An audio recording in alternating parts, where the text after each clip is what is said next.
Hello विद्यार्थी मित्रांनो, मी शेख अब्दुल गनी. स्वागत आहे माझ्या AGS करिअर अकॅडमी या यूट्यूब प्लॅटफॉर्मवरती. मित्रांनो, आता मॅक्सिमम जे महाराष्ट्रातील जिल्हे आहेत त्याच्या संसमान्यता ह्या कंप्लीट झालेल्या आहेत आणि पवित्र पोर्टल 2025च्या जाहिरातीमध्ये काय बदल होईल आणि जागा आणण्यासाठी आपण काय करावं लागेल, ठीक आहे, या संदर्भात मी याच्यामध्ये माहिती देण्याचा प्रयत्न करेन. खूप महत्त्वाचा आहे मित्रांनो. आता शेवटचा टप्पा आपण म्हणू शकतो. याच्यानंतर डायरेक्ट जाहिराती जेव्हा जर बिंदू नामावली तपासण्या झाल्या तर जाहिराती येतात, अन्यथा येत नाही. ते तुम्हाला सांगायचं होतं. व्हिडिओ शेवटपर्यंत पहा. नवीन असेल तर त्या चॅनलला सबस्क्राईब करा. अत्यंत महत्त्वाचं आहे की आपल्याला टास्क महत्त्वाचा आता काय आहे, आता आपण काय करायला पाहिजे या संदर्भामध्ये. ठीक आहे, चला जास्त वेळ घेत नाही मित्रांनो. महाराष्ट्रातील म्हणजे तब्बल 90% प्लस संसमान्यता कंप्लीट झालेल्या आहेत. काही ठिकाणच्या काही एक दोन तालुके असे महाराष्ट्रातील प्रत्येक जिल्ह्यातले काही राहिलेले बाकी पण आहेत, काही झालेले पण आहेत. ठीक आहे, आपण गृहीत धरू आपण झालेलं आहे. ठीक आहे, त्या संदर्भामध्ये आता इथून काय, हा प्रत्येक मुलाला प्रश्न पडलेला आहे. बिंदू नामावली काय असते, जागा बिंदू नामावली तपासणी झाल्यानंतर जागा येतात का, काही येत नाहीत का, सध्या जे कट ऑफचे वारे चालू आहेत हे तुम्हाला याच्या संदर्भात सांगणार आहे. महत्त्वाचा मुद्दा काय मित्रांनो, पहा. पहिला टप्पा आहे आपल्याला रोस्टरच्या संदर्भामध्ये आणि जागा आणण्यासाठी आपण काय करू शकतो हे दुसऱ्या पॉईंटमध्ये मी सांगतो. या दोन्हीमध्ये की आपण आत्ता जर गाफील राहिलो तर किती नुकसान होऊ शकतो जुन्या भरतीचा अनुभव घेता, हे तुम्हाला मी सांगण्याचा प्रयत्न करतो मित्रांनो. ठीक आहे, पहा. पहिल्यांदा आपण पाहूया की जागा कशा येतात, जागा आणण्यासाठी आपण काय करावं लागणार, म्हणजे जागा कशा येतात, काय करावं लागणार आहे आता सध्याच्या घडीला. मित्रांनो, संसमान्यता कंप्लीट झालेल्या आहेत बऱ्यापैकी गृहीत धरू. काही नगरपरिषद आणि महानगरपालिका यांच्या पण जागा महत्त्वाच्या आहेत आपल्याला. त्यांच्या पण काही झालेल्या आहेत, काही बाकी आहेत नगरपरिषदेच्या वगैरे. ठीक आहे, हे सर्व करत असताना मित्रांनो ह्या जागा संसमान्य झालेल्या आहेत. आता ह्याच्यानंतर काय होईल मित्रांनो, बिंदू नामावली तपासणीसाठी मागासवर्ग कक्षाला माननीय शिक्षण आयुक्त साहेबांनी 2 वेळेस पत्रक निर्गमित केलेलं आहे की तुम्ही बिंदू नामावली तपासून घ्या. सर्व खाजगी असेल आणि शासकीय आस्थापना असतील. म्हणजे विचार करा मित्रांनो, बिंदू नामावली का महत्त्वाची आहे. आता उदाहरण सांगतोय की मान्य करा सोलापूर जिल्हा आहे. सोलापूर जिल्ह्यामध्ये उदाहरण सांगतोय, जागा रिक्त नाहीत त्या संदर्भामध्ये, म्हणजे आकडेवारी सांगतो वेगळं, पण एक उदाहरणासाठी सांगतो. सोलापूर जिल्ह्यामध्ये समजा मान्य करा NTCसाठी 12 जागा रिक्त आहेत, OBCसाठी 10 जागा रिक्त आहेत किंवा SCBCसाठी 5 जागा रिक्त आहेत. अशा एक उदाहरण समजून घेऊ आपण. आणि समजा हे आपल्याला कळते कसं की बाबा त्या जिल्ह्यामध्ये एवढ्या जागा रिक्त कशा कॅटेगरीनुसार कशा का जागा रिक्त आहेत ते आपण सांगू. संसमान्यतेमध्ये कॅटेगरी दाखवत नाहीत, क्लिअर करतो. ठीक आहे, मग हे सर्व करत असताना मित्रांनो संसमान्यता बिंदू नामावलीमध्ये कसं असते की बिंदू नामावलीमध्ये प्रत्येक प्रवर्गाला प्रत्येक कॅटेगरीला त्यांच्या रिझर्वेशनप्रमाणे जागा ह्या डिवाइड होतात. ठीक आहे, आरक्षणानुसार 14-19% OBCला आहे, EWSला 10% आहे. अशा पद्धतीनं सर्व जे जागा आहेत ना ते डिवाइड होतात. मग ते डिवाइड होतात ते मागासवर्ग कक्ष म्हणजे काय, बॅकवर्ड क्लास सेल म्हणतो आपण त्याला इंग्लिशमध्ये. तर ही बॅकवर्ड क्लास सेल काय करते की बाबा खरंच मागासवर्गीयांच्या आणि इतर जे सर्व जागांचं तपशील कॅटेगरीनुसार आहे का ते बिंदू देण्याचं काम करतात. प्रत्येकाला त्यांची वाटणी, त्यांच्या हिश्श्याला किती जागा येतात ते देण्याचं काम मागासवर्ग कक्ष करत असते. आणि हे जर तपासणी झालेली नसेल तर कोणत्या बेसिसवर आपण पोर्टल जागा अपलोड करतो, मला हे सांगायचं होतं की मित्रांनो सोलापूरमध्ये 10 जागा आहेत, 20 जागा आहेत, ते सांगू शकत नाही आपण. संसमान्यतेमध्ये कॉमन असते. ठीक आहे, संसमान्यतेमध्ये नाही सांगू शकत, परंतु जागा किती रिक्त आहेत हे सांगू शकतो, परंतु कोणत्या गटाला किती रिक्त आहेत हे नाही सांगू शकत. हे महत्त्वाचं क्लिअर करतो. म्हणून ते तपासून घेण्यासाठी मागासवर्ग कक्षाकडनं आपण तपासणी करणं खूप गरजेचं असते. ठीक आहे, आणि हे झाल्याच्या नंतर मग जिल्हा बदली असेल आता इलेक्शन कमिशननं निवडणूक विभागानं स्थगित दिलेली आहे. त्याच्यावर काही परिणाम होईल न होईल ते प्रशासन घेईलच, परंतु माझ्यामध्ये तरी त्याचा काहीच परिणाम आपल्या भरतीवर होणार नाही, पवित्र पोर्टलवर काहीच परिणाम होणार नाही असं मला वाटते. कारण का ती पॅरलल आहेत गोष्टी.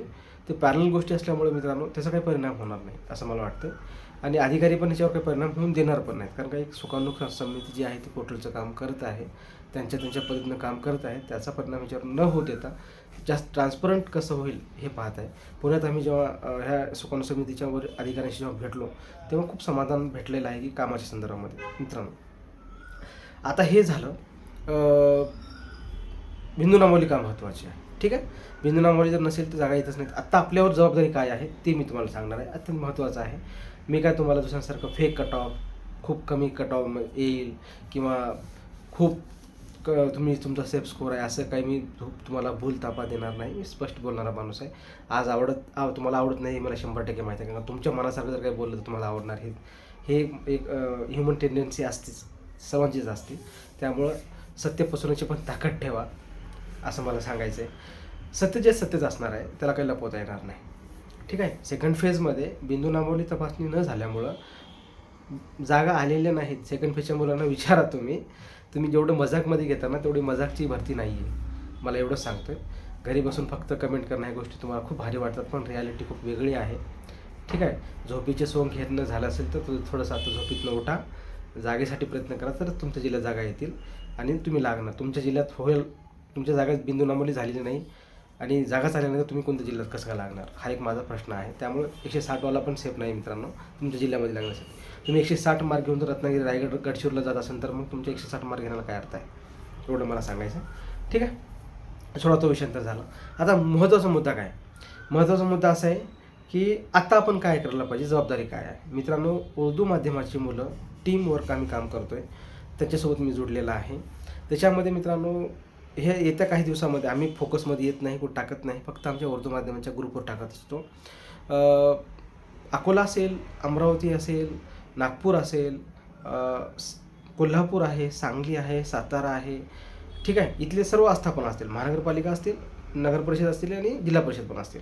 मुंबई असेल, मुंबईमध्ये ठाणे आहे किंवा इतर काही जिल्हे आहेत. नांदेड जिल्हा परिषद आहे. त्याच्यानंतर छोटे मोठे जास्त पण नगर परिषद वगैरे आहेत ते आहे. बुलढाणा आहे. ठीक आहे. त्याच्यानंतर छत्रपती संभाजीनगर आहे. प्रत्येक ठिकाणी उर्दू माध्यमाची मुलं पाठपुरावा करत आहेत मित्रांनो. त्यांच्या पद्धतीने टीमवर्क काम करतात. असे पाठपुरावा म्हणजे कसा माहिती आहे का, बिंदू नामावलीवर सध्या आमच्या मुलांचं काम चालू आहे. आम्ही प्रयत्न करत आहोत की जास्तीत जास्त बिंदू नामावली रोस्टर तपासणी झाल्यानंतर जागा अपलोड पोर्टल करण्यात यावा. त्याच्यामध्ये खूप आमचे अधिकारी मित्र आहेत, जमीर सर असतील, सलमान सर असतील, इतर सर्व मुलं आहेत. मी सर्वांचे नाव घेणार नाही, म्हणजे संयुक्त वाटणार नाही, खूप व्हिडिओ लेंदी होईल. पण हे सर्व जे जबाबदार सहकारी आहेत ते स्वतः ह्याच्यामध्ये काम करत आहेत मित्रांनो. इतर सर्व ठीक आहे. एक टीम बनवलेली आहे, प्रॉपर प्रत्येक जिल्ह्यात जबाबदारी दिलेली आहे, त्यांच्याकडनं काम करत आहेत. आता सध्या ते उर्दू माध्यमासोबत इतर माध्यमाचे पण पत्र देत आहेत मित्रांनो, त्याची पण विनंती करत आहेत. कॉमन पत्र बनवलेलं आहे, पर्टिक्युलर असं उर्दू माध्यमासाठी तो पत्र नाही आहे मित्रांनो. परंतु अखिल भारतीय उर्दू शिक्षक संघ यांच्या या माध्यमातून हे काम चालू आहे आणि म्हणजे यांचे पत्र आम्ही हे करत आहोत आणि सर्व आता ह्याच्यामध्ये करणारच आहोत. इथून मुलं ॲक्टिव्ह खूप होणार आहेत आणि होतीलच. परंतु हे सर्व करत असताना मित्रांनो आपण काय करायचं, ह्याच्यामध्ये एकच सांगतो की आपल्या स्थानिक सत्ताधारी पक्षातील जे आमदार असतील, खासदार असतील, त्यांची भेट घ्या. अगोदर तुम्ही जिल्हा परिषदला जा, शिक्षण अधिकारी संबंधित आणि शिक्षण म्हणजे CEO मुख्य कार्यकारी अधिकारी यांना भेट द्या. त्यांना प्रेमाने विनंती करा की सर, येणाऱ्या संस्मरण तुमच्या जिल्ह्याची झालेली असेल, नगरपरिषद झालेली असेल, महानगरपालिका झाली असेल तर तुम्ही कृपया करून मागासवर्गीय कक्षाकडून बिंदू नामावली तपासून घ्या आणि येणाऱ्या पोर्टलवर तुम्ही जाहिराती द्या, ही विनंती करा.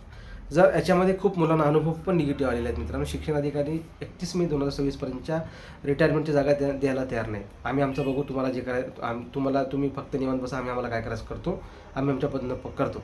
ठीक आहे. अशी अरेरावीची भाषा आहेत. यांची अरेरावी जर जिरवायची असेल, यांची अरेरावी भाषा जर संपवायची असेल तर स्थानिक सत्ताधारी आमदारांचे, खासदारांचे त्यांना पत्र दाखवा, त्यांना भेटी घेऊन घ्या, त्यांचा अपॉइंटमेंट भेटतं, त्यांचा फोन लावायला हवा, मग बघा यांची भाषा कशी बदलते. त्यामुळे मित्रांनो काही गोष्टी असतात, काही अधिकारी खूप कॉपरेटिव्ह आहेत, काही अधिकारी त्यांच्या दुनियेमध्ये आहेत आणि तेच आता LCBच्या रडारवर आहेत, हे तुम्हाला सांगायचं आहे. त्यामुळं खूप शिक्षणाधिकारी खूप भारी आहेत, खूप चांगले आहेत, खूप कॉपरेटिव्ह आहेत. बसून तुम्हाला आता काय सांगणार, अनुभव पण खूप पॉझिटिव्ह आलेले आहेत आम्हाला शिक्षणाधिकाऱ्यांचे, खूप चांगले पण अधिकारी आहेत. पण काही असे असतात, प्रत्येक गोष्टी प्रत्येक पाची बोटं सारखे नसतात. त्यामुळं प्रत्येक ठिकाणी ती पद्धत आहेच मित्रांनो. त्यामुळे त्यांना भेटा, शिक्षणाधिकाऱ्यांना. त्याच्यानंतर स्थानिक आमदार असतील, खासदार असतील किंवा जबाबदार कोणी व्यक्ती असतील, जिल्हा परिषद असेल जिल्हा परिषद अध्यक्षांना भेटा, जे सत्ता पक्षात असतात.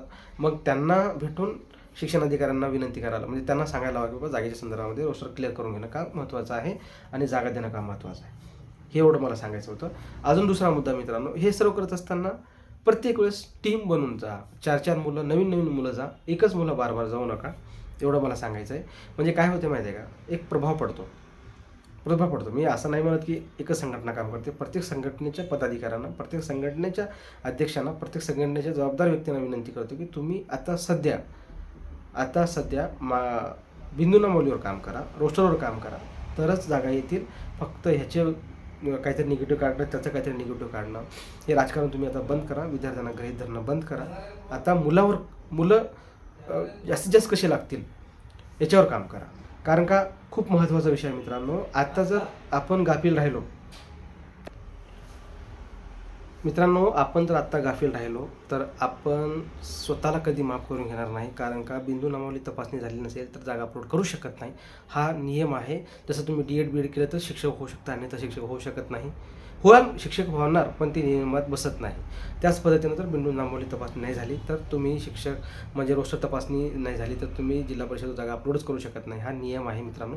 नियम थोडंसं गांभीर्याने घ्या आणि पाठपुरावा करा, विनंती करा, काही करून रोस्टर कंप्लीट करून घ्या. जास्तीत जागा कशा येतील त्याच्या संदर्भामध्ये.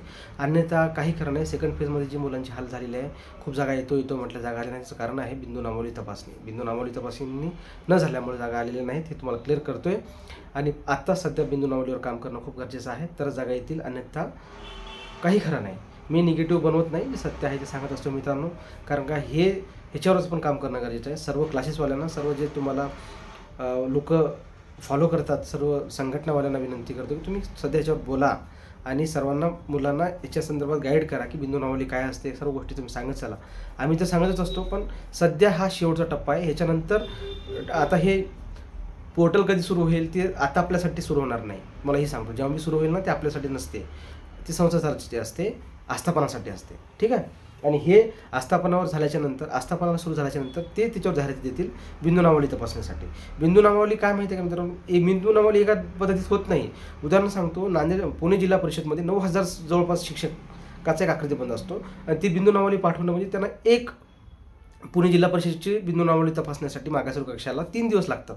मी अधिकाऱ्यांना भेटल्यानंतर त्यांनी सांगितलं, ते जर पूर्ण सर्वांची कामं सोडून जर एकच काम केलं तर 3 दिवस लागतात. म्हणजे विचार करा मित्रांनो, महाराष्ट्रामध्ये एवढे मोठमोठे जिल्हा परिषद आहेत, महानगरपालिका आहेत, नगर परिषद, यांच्या बिंदू नामावली तपासण्यासाठी किती वेळ लागेल. त्यामुळं आणि त्यातली त्रुटी आली तर ते परत रोस्टर माघारी जातो. परत पाठवणं, परत जाणं, परत येणं, याच्यामध्ये अधिकाऱ्यांची मानसिकता अनास्था असते, ते लवकर पाठवत नाहीत. त्यामुळं खूप बराच वेळ जातो. म्हणून हे खूप गरजेचं आहे. त्यामुळे त्यांच्या मागे लागा, त्यांना विनंती करा. त्रुटी आली तर परत त्यांना रिक्वेस्ट करा पाठवायला. जुने सेकंड फेजच्या मुलांना विचारा की त्रुटीमध्ये मागासवर्गीय कक्षाकडनं बिंदू नामावलीचा रोस्टर परत आल्यानंतर किती वेळ लागते परत पाठवायला. असे खूप नियम हे भरतीच्या बाहेर जाऊन आहेत. आणि हे जर आपण बिंदू नामावलीवर काम नाही केलं तर काही खरं नाही, जागा येणार नाहीत आणि आपण याच्यावर काहीच करू शकत नाही. नंतर रडत बसण्याची वेळ येणार आणि आपण आहे ना ह्याच्या थोडंसं गांभीर्य घ्यावं, एवढंच मला सांगायचं आहे. आणि सर्वांनी जबाबदार लोक आहेत त्यांनी थोडंसं गांभीर्याने घ्यावं, एवढंच मला सांगायचं आहे. जास्त वेळ घेत नाही. नवीन असेल तर एकदा चॅनलला सबस्क्राईब करा आणि जास्तीत जास्त मित्रांपर्यंत शेअर करा मित्रांनो. धन्यवाद.